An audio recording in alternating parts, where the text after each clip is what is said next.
Good evening, everyone, and welcome to the Upaya Wednesday night Dharma Talk. And tonight we have the great fortune of having Dr. Richard Schwartz, as well as our wonderful chaplaincy candidates in cohort 13 and 14 with us tonight in the Zoom room. And so, Dr. Schwartz, welcome back to Upaya. You were just teaching in chaplaincy a few months ago, and on internal family systems. And I'll just read a bit of your bio, but if anybody's heard of internal family systems, this is the guy. And in Buddhist circles, it seems like it comes up a lot. So thank you for your work. Dr. Richard Schwartz began his career as a systemic family therapist and an academic. Grounded in systems thinking, Dr. Schwartz developed internal family systems in response to clients' descriptions of various parts within themselves. He focused on the relationships among these parts and noticed that there were systemic patterns to the way they were organized across clients. He also found that when the client's parts felt safe and were allowed to relax, the clients would experience spontaneously the qualities of confidence, openness, and compassion that Dr. Schwartz came to call the self. He found that when in that state of self, clients would know how to heal their parts. So Dr. Schwartz, Dick, is going to talk tonight about compassion, inward and outward, and I certainly hope he teaches us a bit more about internal family systems. Thank you. Thank you. Dr. How's the sound now? Is it okay? Sounds okay. Sounds okay? Okay, good. We had some trouble earlier. So I'm honored to be back. I really enjoyed my last visit, and I let me just ask: are there people who weren't there last time or don't know much about IFS? Should I do a bit of an intro first? Does anybody have a sense of that? Well, Dick, we have 85 people in the YouTube cloud, as well as the 48 people who are participants. So I think probably a quick overview of IFS would be wonderful. Okay, great. Yeah. So, uh, yeah. So IFS has become a kind of a map to the mind, and um, in some ways it fits well with Buddhism, and in some ways not so well, because the basic assumption of IFS is that we all are multiple personalities. In this, not in the sense that we all have that disorder, but that what we call thinking and also feeling are dialogues often among these different inner beings that are trying to keep us safe and trying to help us in our lives, and also can sometimes get very extreme. And uh, I didn't believe in any of this, but almost 40 years ago, clients began to talk this language of parts. And I had a couple clients who were very articulate about it and would describe a process where if something bad happened in their lives, it would trigger this critic, and then the critic, calling them names, would bring up a part that could make them feel worthless and alone and young and empty. And this was a population of bulimics. And that feeling was so dreadful that to the rescue would come a binging part that would take them out of their bodies, basically, and get them away from that empty feeling, that young, scared feeling. But the act of the binge would bring back the critic, who would attack the binging part, call it a pig, and then that would bring back that young, empty one. So the binge had to come back, and they were caught in that kind of vicious cycle all day. And I have a PhD in family therapy, so as a family therapist, that sounded familiar because in families, I was studying these patterns of interaction, these polarized relationships, and so I got intrigued, and I began to ask a lot of questions, and so I was taught all this by my clients back almost 40 years ago. And what they ultimately taught me, to keep this intro short, was that first of all, it's the nature of the mind to have parts, to be subdivided that way. Other systems have other names for them, but most psychotherapies have run into the phenomenon in one sense or another. And that they're aren't any bad ones. I just came out with a book called No Bad Parts, and I've been doing this for 40 years, and I've worked with parts of people that have done heinous things. And if you approach them with curiosity and lack of judgment and just ask, they'll tell you their secret history of how they were forced out of their naturally valuable states into roles that they thought that maybe were necessary to keep the person safe when they were a child, but are now anachronistic. But the part doesn't know that. The part still thinks you're 5 years old and it has to protect you this way.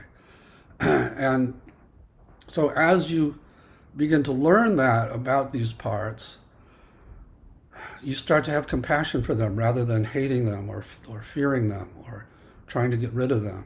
And so the theme I wanted to talk about tonight was compassion has to be both external and internal. That to have compassion for an external enemy, you have to have compassion for a part of you that maybe resembles that external enemy. So I'll be talking more about that shortly, but let me finish this intro. So yeah, it's the natural state of the mind to have parts. Trauma and attachment injuries, which is really basically bad parenting, has the effect of forcing them out of their naturally valuable states into roles that can be damaging and also affects the way they relate to each other, so that there are, in people who have a lot of trauma, lots of these parts that are trying to protect you in extreme ways and are polarized with each other. But the other, and in some ways more heinous effect of trauma, is that in addition to these protective parts, there are what other systems might call inner children, which are very vulnerable young parts of you. And because of their vulnerability, they're also the most sensitive parts, so that they're the ones who get hurt the most by whatever traumas happen to you. And because they get hurt, they shift. Whereas before they got hurt, they were playful and creative and full of joy and innocence and awe at the world. After they get hurt, they now carry what we'll call the burden of emotional pain or shame or terror or sense of abandonment or worthlessness and so on. And once they get stuck with that, now they're not so much fun to be around. So to be able to feel okay or even function, we tend to lock them away in inner basements or abysses or cysts so that we can just move on and not look back, which is basically what the United States is all about. It's really a just move on culture. And that's how you're supposed to handle trauma, is don't dwell on it, don't look back, you can't change what happened, and just move on. So as a result, we're just moving on from lots of these vulnerable parts that by dint of getting hurt now are become what I call exiles inside.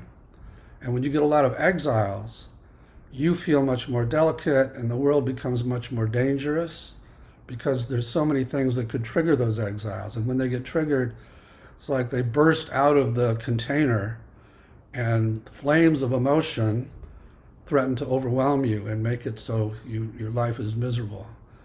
And so to prevent that, other parts are forced out of their naturally valuable states into roles that we call protective. They're protectors. Some of them are trying to control the outside world so that nothing triggers your exiles. So some of them become interested in managing your relationships so no one gets close enough to trigger an exile and reject you or make you feel bad. They might be trying to control your appearance so that you don't get rejected, or control your performance so you get a lot of accolades to counter the worthlessness the exiles feel.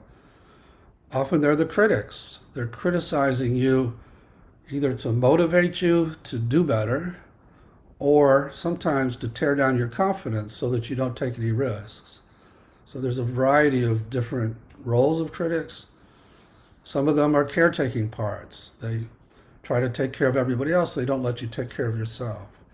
So these are what we call managers, because it's one form of protector, because they're trying to manage your life, so they preempt anything that might trigger these exiles. Despite their best efforts, the world has a way of breaking through those defenses, triggering this explosion of emotion, exiled emotion. And so there's another set of parts who have to go into action immediately to deal with that emergency. And they'll find various ways to either douse those flames of emotion with some substance or get you higher than the flames till they burn themselves out, or distract you with sometimes meditation until it calms down. And so we call those firefighters. So that's another class of protector. So it's a very simple map. It's really just three components, really just two. One are these very vulnerable, hurt exiles, and then the other are this group of protectors, some of whom are trying to manage things, others are go into action after the fact, after the exile has been triggered, to deal with the emergency. Often those two groups are polarized with each other because managers are trying to keep everything under control. Firefighters take you out of control. They don't care about the collateral damage to your body or your relationships. They just know they've got to do something or you're going to die. They often believe that. All of them, as I said earlier, number one, they're in roles that aren't natural to them. They're like kids in a family, in a dysfunctional family, that were forced into roles to protect themselves or to protect the family that aren't natural to the kid. And if a good family therapist comes in and reorganizes the family, the kid will gladly leave that role and be who he or she naturally is. The same is true with these parts, exactly the same. So the goal becomes to actually help them out of these roles and help them transform into who they're actually designed to be. I was going to say something else. So they're in these roles partly because they're frozen in time, like I said earlier. They often are stuck in the time of some trauma in your life and think you're still 5 years old. They have to protect you the way they did then. They also, as I mentioned with the exiles, are carrying what I call burdens, which are extreme beliefs and emotions that came into your system from the trauma and then graft onto these parts almost like a virus, like the coronavirus, and drive the way the part operates. And in our culture, and often in a lot of spiritual traditions, people mistake the part for the burden it carries. So you think the critic is just internalized parental voice, for example, or you think this sense of worthlessness is just that. That's all it is. It's just a piece of you that feels very worthless. And when you think of them that way, or the binge is just some out of control impulse, you think of them that way, then you're going to relate in ways that aren't so compassionate, and you're going to relate to them in ways that are trying to control them or ignore them. And just like kids in a family, they'll get more extreme. If instead you're able to get curious about them in the beginning and ultimately show compassion to them and actually embrace them, they will transform.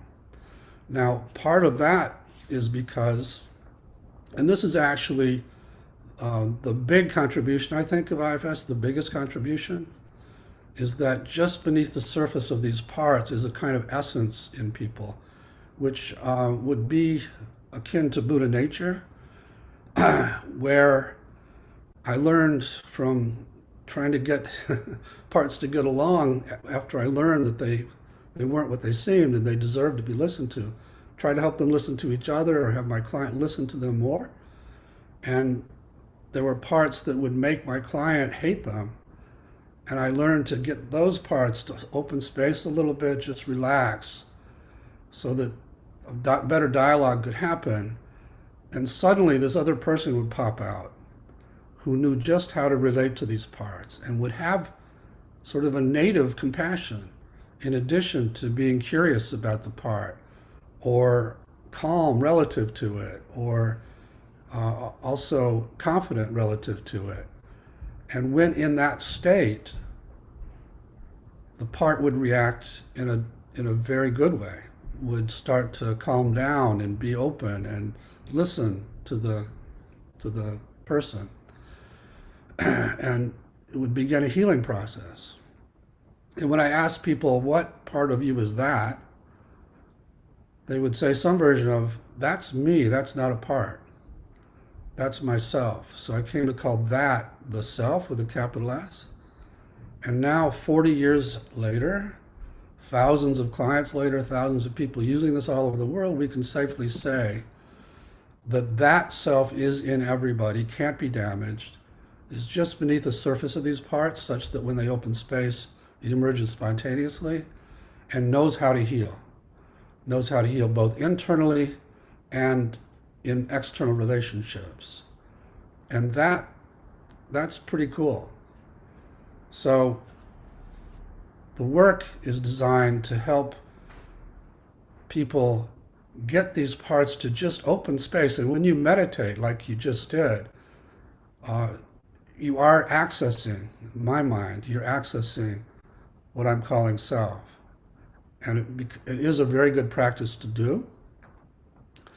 And it's very hard to fully access self and be fully in the present when there are still lots of parts of you living in the past that are frozen back there, that you've kind of left in the dust as you made your way into Buddhism or into spirituality in general, or just on with your life. And when you have, as I said earlier, a lot of these exiled parts that are frozen in the past, you're going to have a lot of protectors that are going to be bugging you all the time while you try to meditate, because they're worried about what you need to do to protect yourself. So that makes meditation more laborious. But it also, a good meditation practice is a great complement to this kind of work. So just to review, nature of the mind is to have parts. No bad parts, they're all good. Forced out of their naturally valuable states into these roles that get in the way in our lives. Carrying extreme beliefs and emotions from the traumas in the past, frozen in time in the past. But in addition to the parts is this essence, this self, that can have compassion, just naturally has compassion. It's not like a muscle you have to build up. It's just there when there's enough self available. When enough space is made in the inner world and that self emerges, you have compassion even for the parts of you that have caused real damage in your life. And if you can have compassion for all of those parts inside of you, it's much, much easier to have compassion, which I know is a goal in Buddhism, for external people, external enemies, for people that ordinarily trigger you. You can sort of have X-ray vision, and you can see beyond the other person's protective parts to the exiles that drive them. And when you can see that pain that's driving the extremes of the person that you're ordinarily triggered by, you may still act to stop that person, but you'll do it from a place of compassion. So without internal compassion, it's very hard to have external compassion. You'll have to override many parts of you, exile more parts of you, to achieve that external compassion. Whereas if you instead begin this process of getting to know, starting with curiosity, but ultimately not only having compassion, but coming to love all the parts of you, even the parts that your family hated and that you wound up exiling because of that, or that have caused you a great deal of harm in your life through addictions, or have been rageful to your partners, or so on and so on. Even those parts, when approached from this perspective, will share their secret history of how they were forced into these roles. And once they share that secret history, your heart opens, and that begins this journey. So when I work with somebody, they come in, they tell me about their problems, and I'm feeding back because I'm a therapist. All therapists learn to just do this reflective listening where you're feeding back what you're hearing. But I'm using this phrase, oh, so one part of you does this inside, is that right? And then another part of you takes over and makes you feel this way. And then that brings up this other part that gives you these thoughts, is that right? And people say, yeah, that's right, because everybody uses that language. It's just common parlance. Whereas if I were to say one of your subpersonalities says this and another of your ego states says that, people say, what are you talking about? So, so I do that in the beginning of a session, and I'll say, okay, now you've identified these 4 or 5 parts. Is there one you'd like to start with?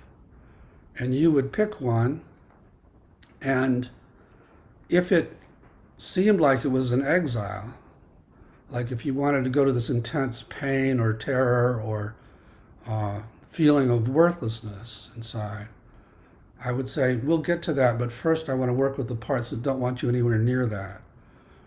Because we learn the hard way to start with protectors and don't go to exiles without permission from the protectors. And I mean the hard way. I mean, I had clients in the early days that had really severe backlash when I would start to do that. So okay, so you want to work with this critic, this inner critic, is that right? Yeah, that's right. Okay, so focus on it, find it in your body, and most people can pretty quickly find where it seems, whatever part they're focused on, it seems to be located in their body or around their body, and then that becomes a focal point, that becomes a kind of anchor for them to ask questions of and listen for answers from. So critics, usually they find it in their head. So focus there, and as you notice that part there, how do you feel toward it? And that's a profound question, because in answering that question, they're having to see it as something separate from them. That there is a you who has a relationship with this part, which is new to many people, actually. And the content of the answer, plus the tone of voice and the facial expression, are giving me clues to how much of their self is answering, versus some other part that's polarized with the critic or is terrified of it. So if they say, I hate it. It drives me crazy. It's never lets up on me. And it's dogged me most of my life. I'd love to get rid of it. That clearly is not coming from this place of, when I was seeing what I call self in many different clients, I began to try and catalog the qualities that would emerge spontaneously. So we have what we call the 8 C's of self-leadership, compassion being one of those. But also curiosity, calm, confidence, courage, clarity, creativity, and connectedness. So I hate it is not one of those C's. That's an H word. So I would say, okay, I can understand why you hate it, but let's just see if the part who hates it is willing to just give us a little space so we can get to know it. We're not going to give it more power to make you feel bad, we're just going to see if we can't help it not have to do this critical job all the time. And your way of hating it really hasn't worked very well. So just see if you might step back for a second and let us get to know this critic a little bit. Now, that's a very seductive pitch. Most of these parts that hate the critic, all they really want is for it to stop. So if I can offer an alternative way to get it to stop, they generally are willing to step back, especially if I do it from myself with a lot of confidence. So, okay, so it did. So now how do you feel toward the critic? To tell you the truth, I'm really scared of it. Okay, so let's also ask that scared part to just give us a break for a second. Again, we're not going to give it more power. We're just going to help it not have to do this so much. Okay, it did too. Now how do you feel toward the critic? I'm kind of curious why it does this all the time. Seconds earlier, they hated it. They were afraid of it. Just the simple act of getting those parts to open a little space releases this curiosity. Not only curious, but calm when they say it, and with a certain level of confidence. That is amazing. That's amazing. So now I know that I have what we call the critical mass of self to begin the process of getting to know the critic that will go in a good way. So then I'll say, okay, ask the critic what it wants you to know about it. It's a very open-ended question. And then the follow-up question is, ask the part what it's afraid would happen if it didn't do this job inside of you. In answering that question, and I'll also say, don't think of the answer, just wait for and see what comes from that. In answering that question, the part will say some version of, I'm afraid you would get hurt, or I'm afraid you would just sit around and not do anything, or I'm afraid that you'd go back to being an addict, or I'm afraid there's a handful of common answers to that question. Most common being that you would be hurt. So now it's told you about its protective role, that it's trying to keep you from having that experience that probably you had a long time ago.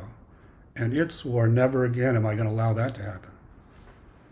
So then I would say to you, how do you feel toward it now that you learned this? Well, I kind of appreciate how it's been trying to keep me safe all the time. So could you extend that to that part now and see how it reacts? So again, seconds earlier, they hated it, terrified of it. Now there's an appreciation. Sometimes people say, I feel sorry for it.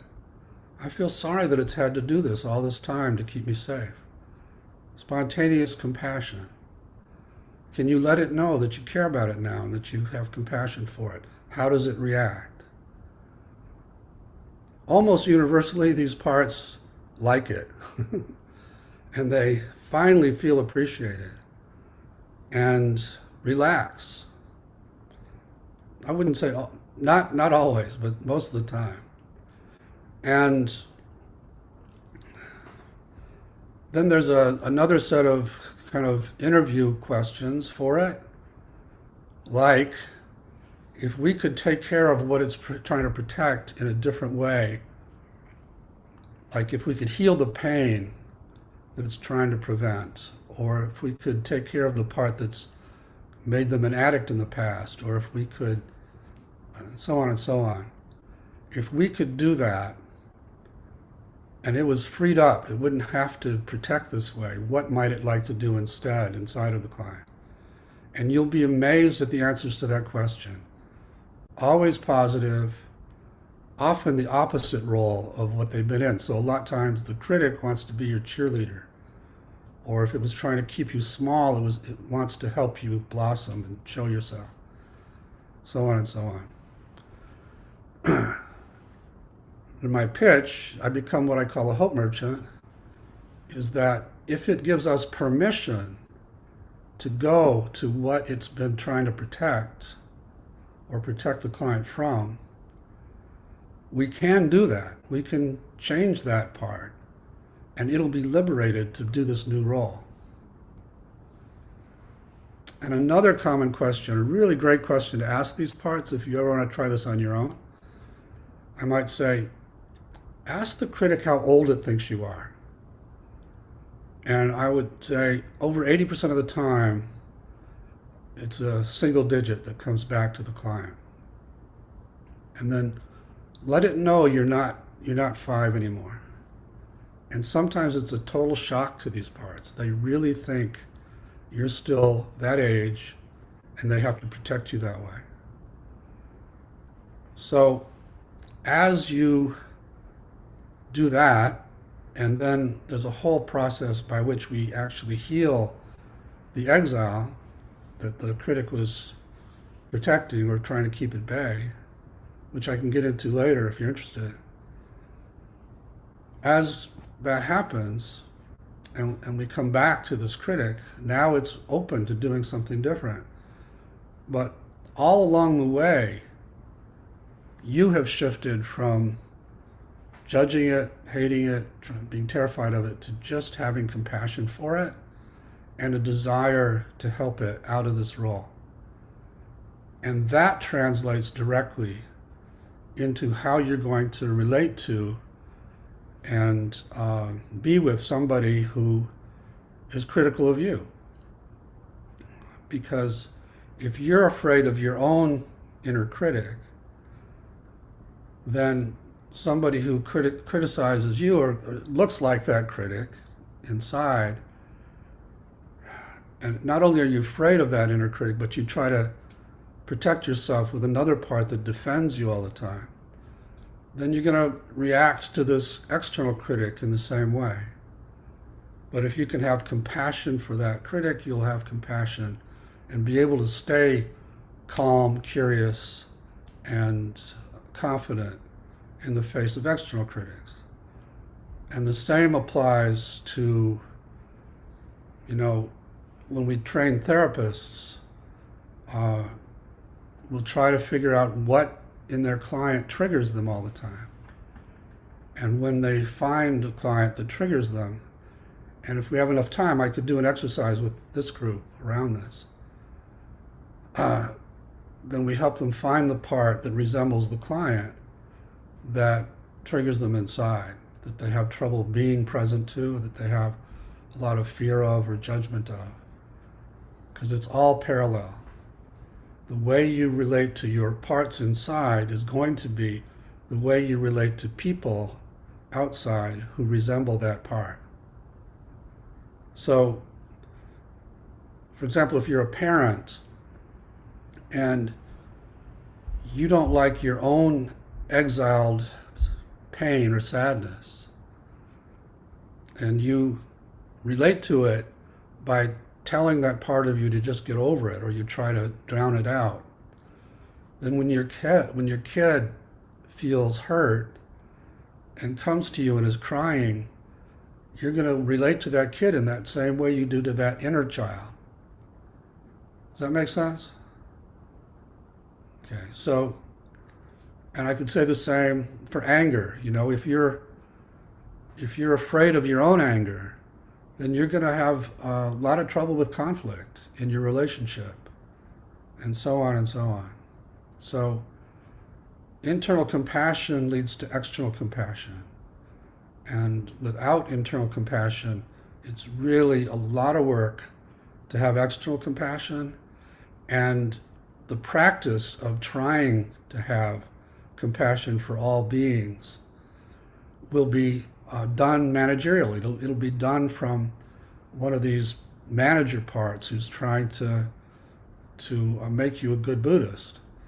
And in the process of doing that, is locking away the parts that hate the person. And that, for me, is the opposite of what we want to do. So, uh, so I think now, if you're up for it, I'm going to lead a little exercise around this, what I've just been saying. And feel free to not do it and just meditate or daydream for a little while. But if you're up for it, I'd like you to think of a person in your life that consistently triggers a protective part of you. And it may be that you've done enough meditating that there isn't anybody. And God bless you if that's true. And if that's the case, you can think of somebody in your past that used to do that. Or you can think of a politician, maybe, something like that. So just think of somebody that seems to get you going, that seems to bring forth some protective reaction in you pretty consistently. When you have somebody in mind, raise your hand.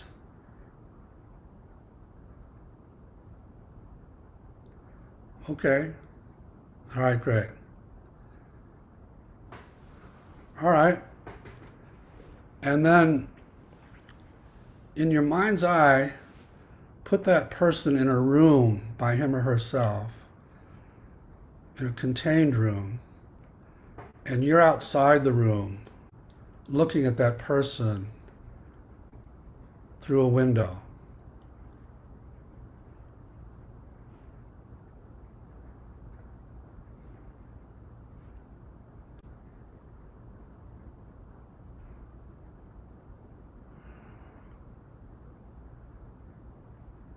And then while you're watching that person, have him or her do the thing that triggers you. And notice what happens in your body and your mind when this protective part kicks in.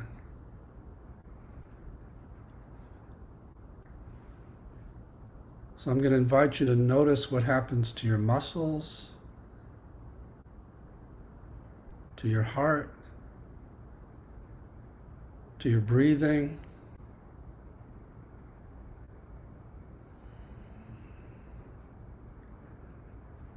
What kind of thoughts and impulses does this protector give you about this person?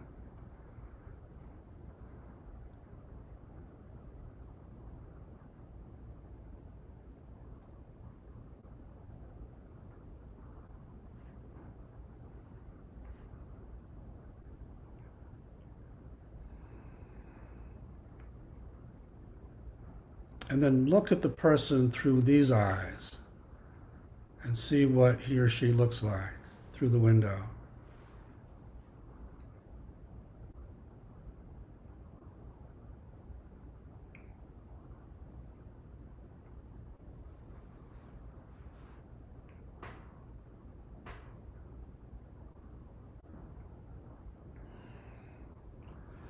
And now tell this part of you that's protecting you that you're not going to go into that room in this exercise. So it's safe for it to stand down, for it to relax again. And see if it's willing to pull its energy out of you to one side or the other. And it may not be, it may be too triggered, and that's okay. But if it is willing to what we call unblend for a second, you should notice a palpable shift in your body and your mind. And just notice that shift. Notice what's happening now with your muscles, with your heart, with your breathing, with your impulses, your thoughts.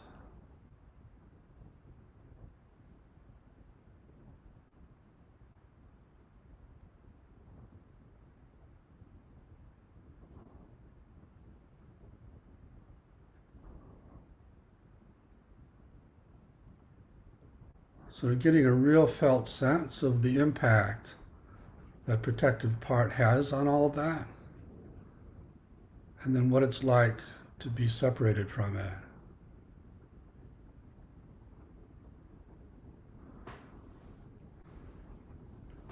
And if you're up for continuing just for a few more minutes, turn your attention to that protective part.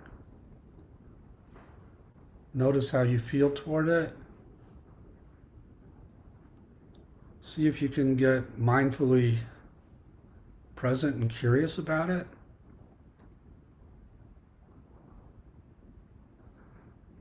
And ask why it gets so triggered by this person. And what it's afraid would happen if it didn't jump in that big to protect you. And don't think of the answer, just wait for an answer to come.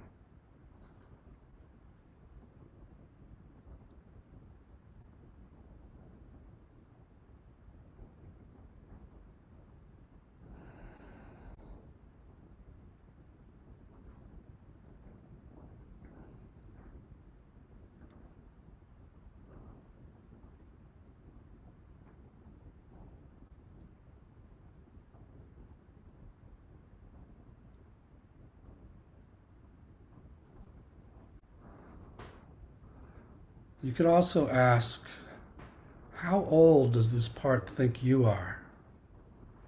And again, don't think of the answer, just wait and see what comes to you.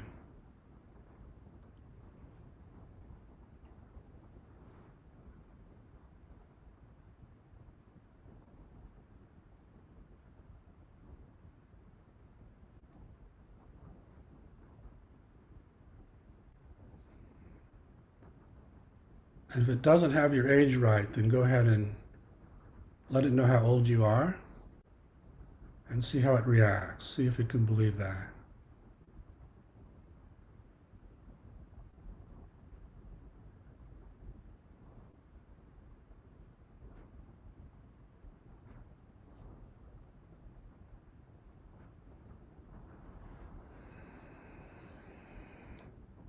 And the last question for it, what would it need to be able to trust you to handle this person?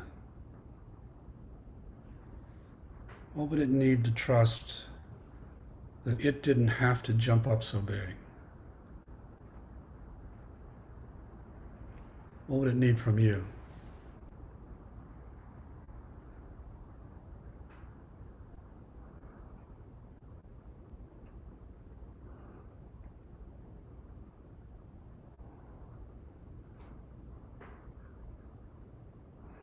And then when the time feels right, thank the part for whatever it shared with you, and you can begin to shift your focus back outside.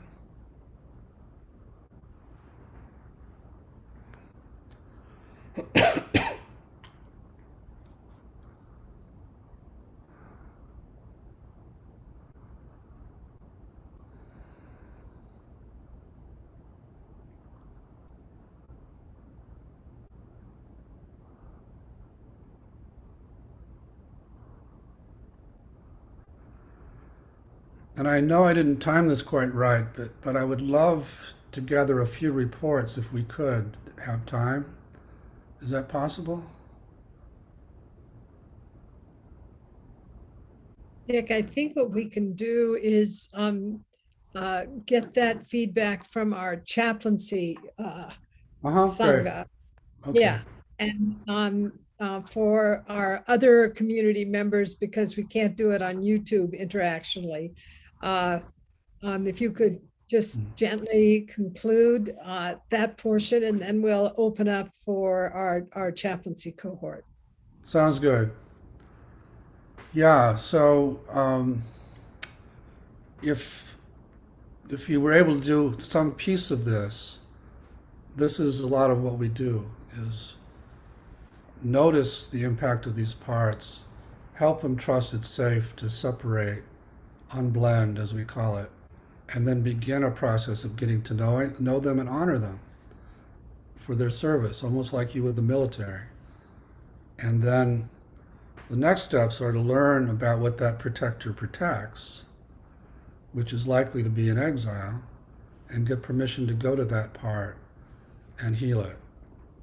So, the bigger topic for today is compassion inside allows for compassion outside. So, thanks for listening. Thank you. Thank you, Dick, so much. And the residents maybe can do the concluding chant, and maybe our community can move to inquiry. Is that okay? Can we do that, Noah? Noah? Yeah, thank you. Thank you, Dr. Schwartz, and thank you everyone on YouTube. We'll close with the 4 vows, and everyone in chaplaincy, please stay on. Thank you, Noah.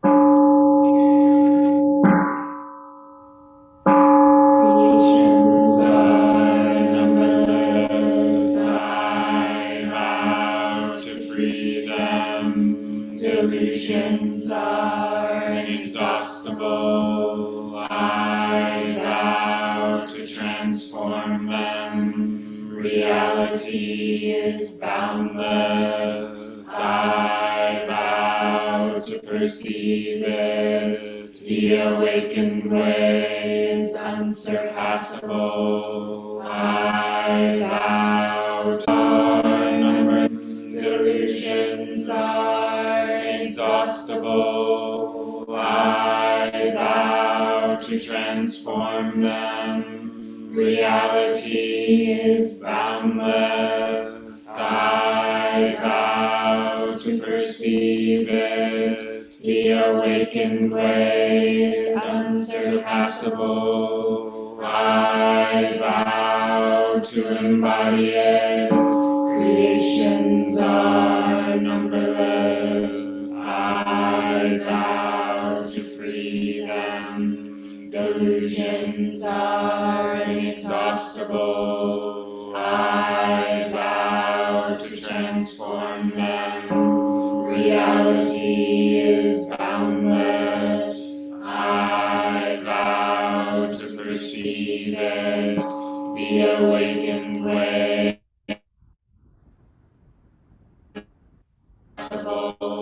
I vow to embody it.